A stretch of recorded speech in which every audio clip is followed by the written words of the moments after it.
এটা তামিম পাশা নামের এক জেলের গল্প। প্রতিদিনের মতো সেদিনও সে তার ছোট্ট নৌকো নিয়ে বের হয় সমুদ্রে মাছ ধরতে।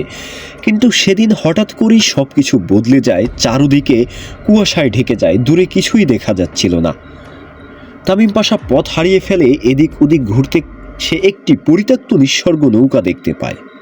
কৌতূহলবশত সে নৌকাটি তার নৌকার সঙ্গে বেঁধে ভিতরে ঢোকার চেষ্টা করে।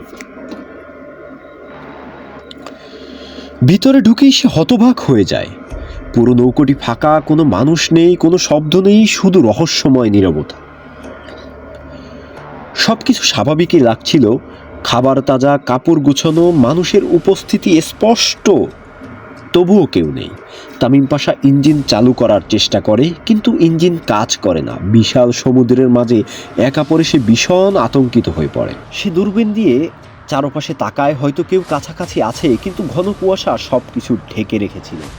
হঠাৎ করেই কুয়াশা সরে যায়, আকাশ পরিষ্কার হয়ে যায়। তখন দুপুর হয়ে গেছে।